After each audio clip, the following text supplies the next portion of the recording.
Good morning. Thank you for being here today.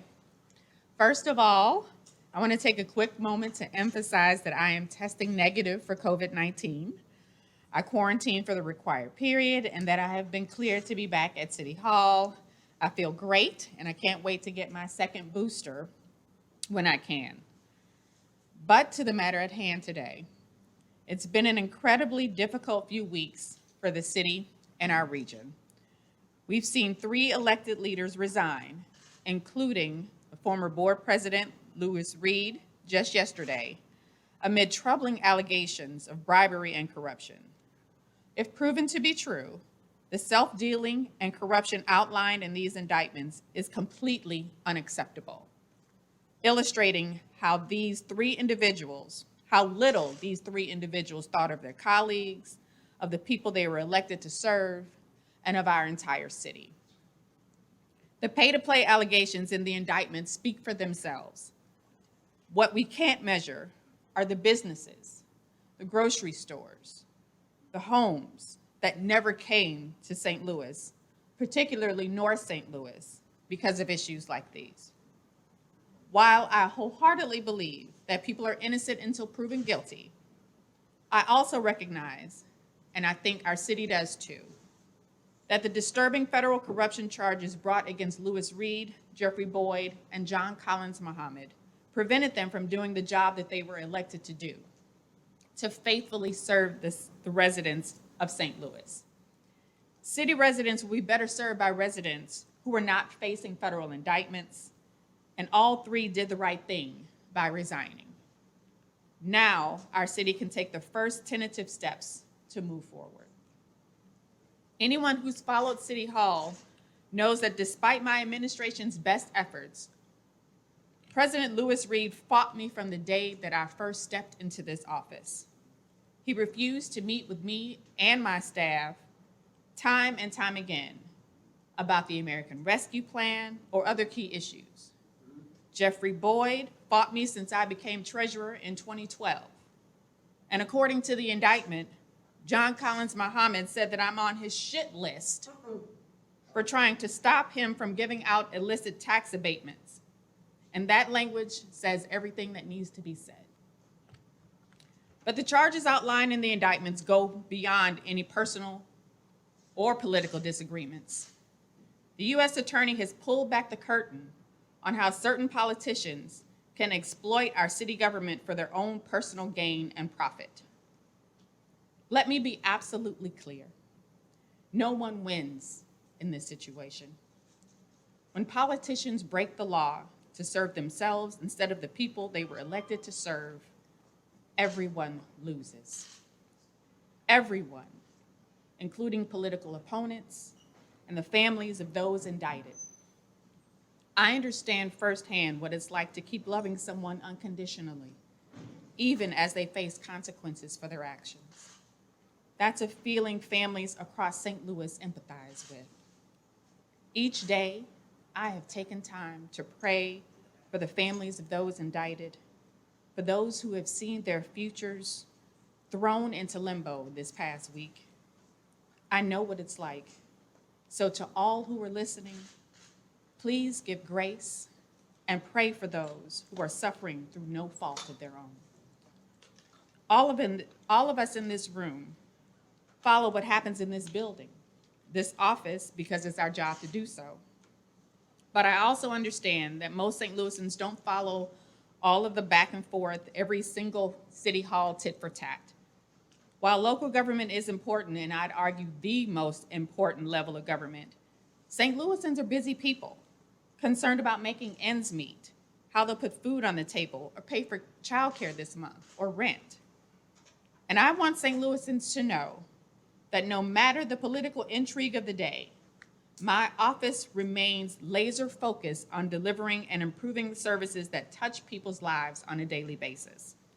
Fixing our roads, picking up the trash and recycling, protecting communities from COVID-19, making our neighborhoods safer, and creating opportunities for our young people and their families. St. Louis is heading into a new era, uncharted territory. None of us have a crystal ball, and we cannot predict if there are more federal indictments to come. But here's what I do know. St. Louisans' faith in their government has been shaken once again, betrayed by those who allegedly sought to use their public office for private profit. As elected officials, we recognize the trust we often hold is fragile. In this case, that confidence has been shattered by the serious corruption charges outlined in these federal indictments against 3 prominent elected leaders.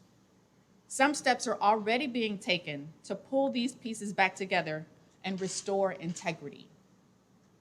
SLDC has been working to create a more transparent, accountable tax incentive system, and that work continues. Earlier this week, SLDC announced a freeze on LRA transactions from July to October as the agency looks to assess and standardize its practices and processes. And an important point for clarity. According to SLDC, LRA did not grant an abatement for the property in question. The developer will be required to pay current taxes and any and all future incremental taxes on this project. My administration is currently reviewing potential ethics language and legislation that the city can implement to guarantee that elected leaders work for the people who elected them, not special interests and insiders. I also reached out to Interim President Joe Vollmer, to discuss how we can best work together to serve city residents in the coming months. President Vollmer stressed his commitment to using his time to help restore integrity to the board, and I believe that is a sentiment worthy of respect. I also look forward to working alongside him through the November election to fill the board president position, and I'm asking the public to give him a chance to lead as he takes on a role that he did not seek. In my State of the City address, I emphasized that the status quo has not delivered on its promises for St. Louis. All it takes is a quick drive past where my grandfather's house was on Julian before it burned down, or through our neighborhoods left behind after decades of neglect, or past any of the vacant buildings or vacant lands dotting our neighborhoods. This past week is yet another example of how the status quo has worked well for insiders and the well-connected, but not for everyday St. Louisans. It has not made us safer. It has not made us fairer. It has not made us more prosperous. And it's the status quo that brought us here today, responding to yet another indictment. I said yesterday that this is a dispiriting but necessary moment of reflection for St. Louis. This is a stain on our city, but it will not prevent us from becoming fairer, safer, and stronger. As elected leaders, we must think big and work together to begin the difficult work of rebuilding a fragile trust and integrity that these disturbing corruption charges have shattered. Thank you. All right, we've got time for 3 questions. Mayor, you said that the problem runs deeper than a few individuals. You mentioned that yesterday. What do you know, describe why you use that phrase? The problem runs deeper than a few individuals. Well, we've known that aldermanic courtesy has been something that has been at the board for a long time.